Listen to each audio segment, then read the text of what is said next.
So last year, I compared retailers' rapid entrance into the advertising industry to dad dancing. Awkward, overly enthusiastic, out of sync, out of rhythm. Some said that was a bit harsh, borderline insulting, but most people said it was accurate. And that was more than a punchline. It was an admission of vulnerability, that us retailers have been doing grocery for over a century, but in terms of advertising, most of us had only been in the game for 5 years or less, at least seriously. And we were winging it a bit. And we didn't mention how much work we had to do to be credible players in the media industry.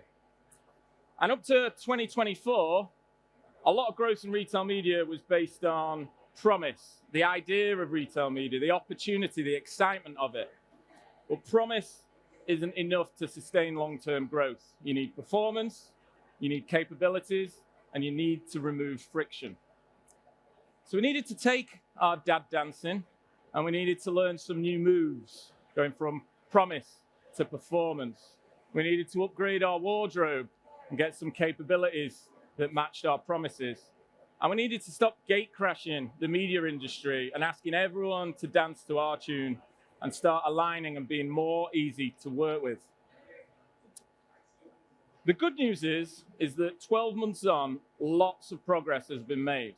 And through the eyes of Co-op, our observations of what the industry's done, some examples from us, I'm going to show you how we have started evidencing performance, how we are putting the right products into media, and how we are making ourselves a lot more easy to work with.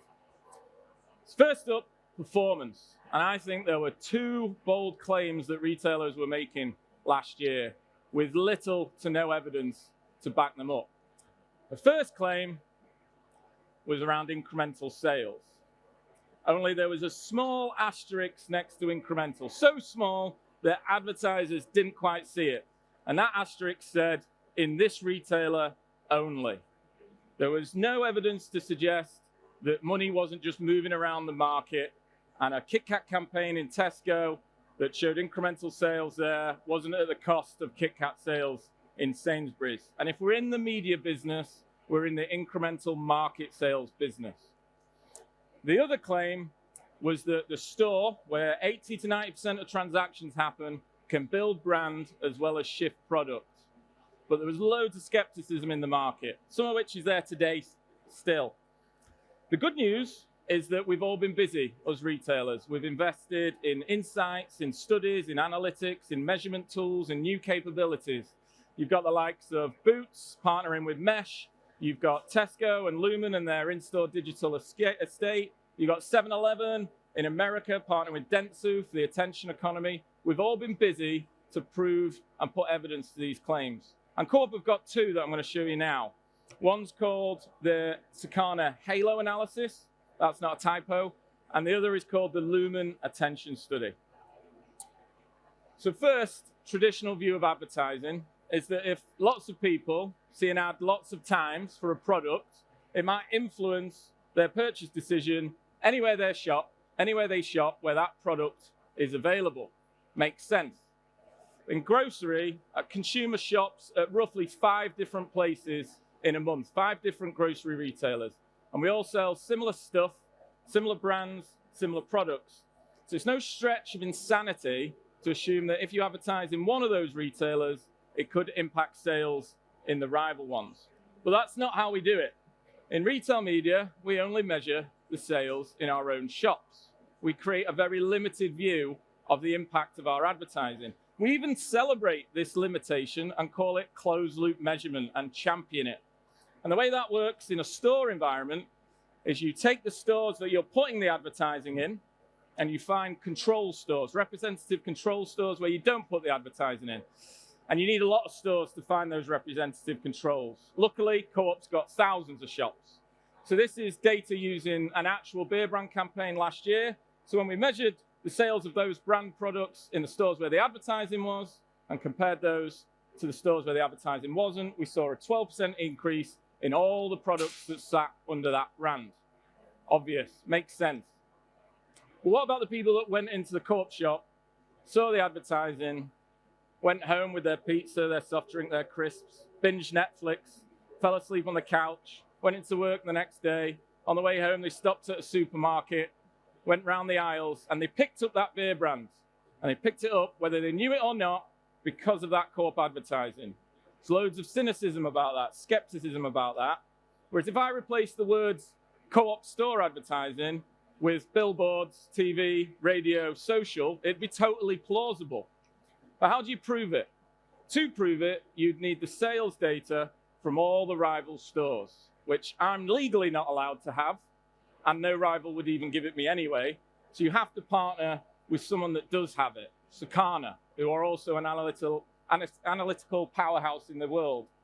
And they have all this sales data, so they were able to look at all the co-op shops that had the beer brand advertising live and the surrounding rival stores, look at their sales data and compare that to the rival stores around the co-op shops that didn't have the beer brand advertising, and know for sure that that 3% brand uplift in the rival stores was because of that co-op advertising.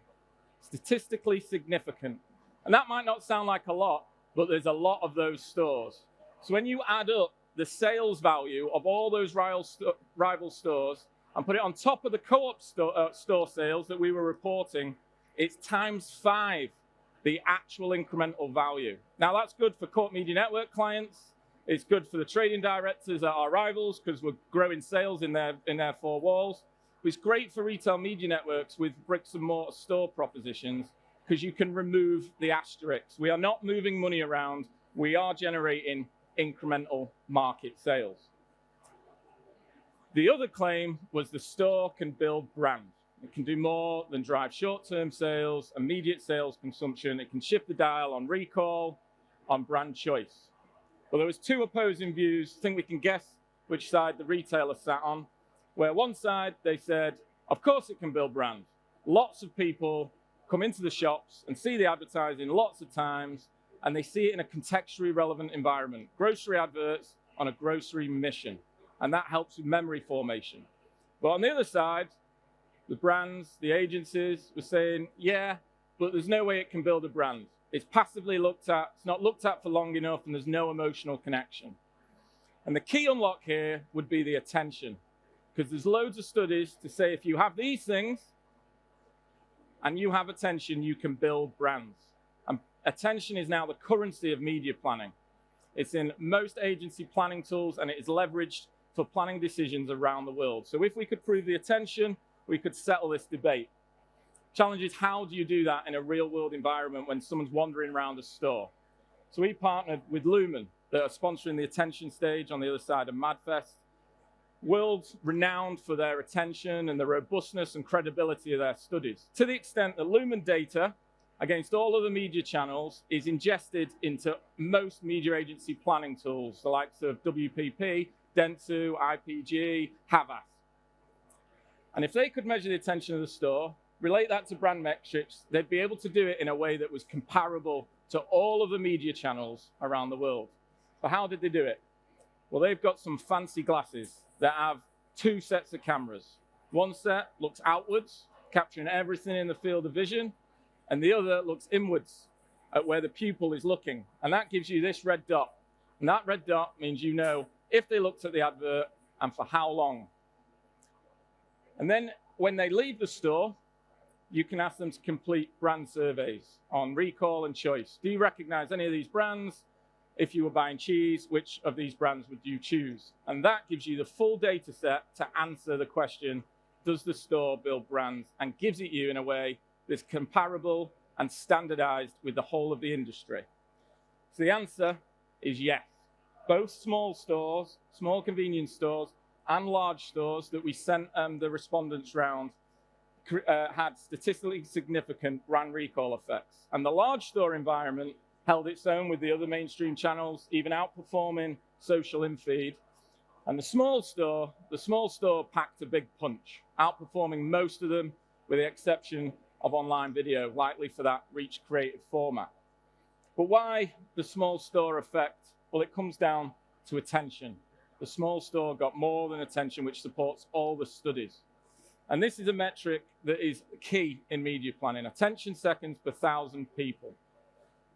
because it's scalable and it's what's used already against those other channels. And the likely reason for the small store impact is the smalls are more compact, so each visitor sees more of the store, the aisles are narrower, so the advertising's more visible, there's mixed category aisles, so if you're shopping for bread, you'll also pass the cereal advertising, the biscuit advertising, the coffee advertising, which is different in a 30-aisle supermarket. So those convenience points of difference add up.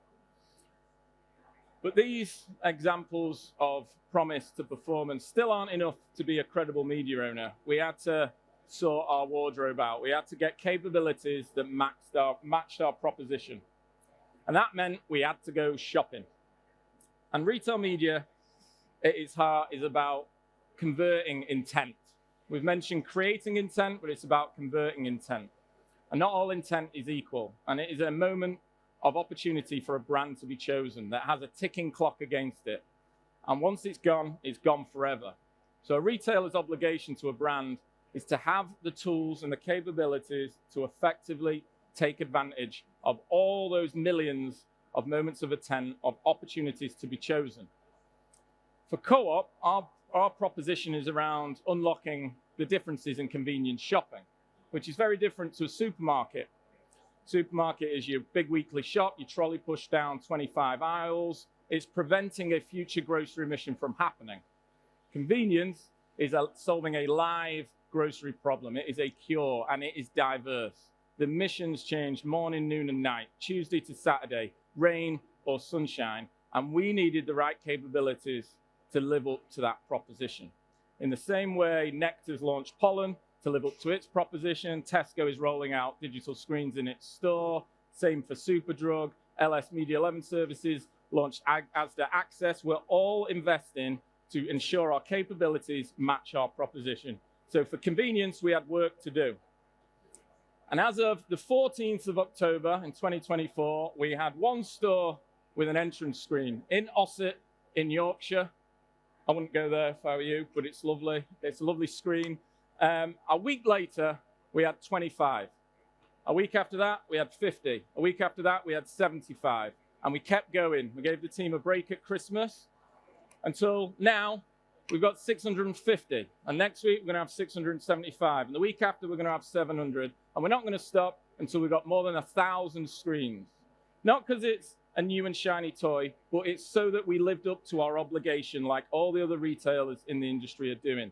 And you can target those screens by geography, using sales data, and soon by time of day of the week, and even weather. And we're all kitting ourselves out accordingly. But new moves, new wardrobe still isn't enough to be a credible media owner. We were too frictional. One of the biggest complaints about retail media is it's hard work for everyone. And that's because we sit outside of the established media ecosystems. We're not in the tools, we're not in the planning processes, we're not even in the meetings sometimes.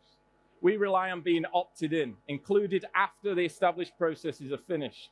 Side of desk, manual, messy, relying on influence, conversation, slide 8 in the meeting, AOB in the meeting. Not good enough. But that changed earlier this year. As I mentioned, the Lumen data goes and gets integrated with all major media planning tools.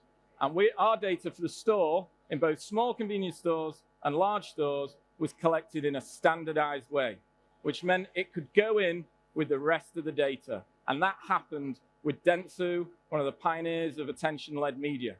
So as of right now, any Dentsu media planner globally, when they see a brief, they put a brief through their planning tool, retail media in the store will be side by side, all the other channels on the same metrics, comparable. And if the brief's right, it might recommend small store or large store, and it'll do so for the right reasons. Well, this didn't solve the friction properly for retail media, because all the other agencies and all their other clients, it was still side of desk. So yesterday, the data set was opened up to everyone. After an exclusive pilot with Dentsu, running water through the pipes, getting their media planners to use it, it is now open to any media agency that already integrates with Lumen. And it is debranded. It is not co-op data. It is small store data. It is large store data, which means 7-Eleven can benefit. OXXO in Mexico can benefit. All the other retailers in the UK can benefit. It puts the data set in for the whole industry. And that's game changing from the friction that we had, from the complaints of lack of integration, from the complaints of hard work. So where does that leave us today? I hope I've kind of explained that we did a lot of talking in previous years, and now we're walking the walk as well as talking the talk. I think if growth came from things we said, growth's going to come from the future based on what we do. And some of the examples have come from Co-op, but they benefit the whole industry. And based on the new moves, which I'm not going to give you, the new wardrobe, and that guest list, we're not just going to be invited, we're going to be headlining. Thank you.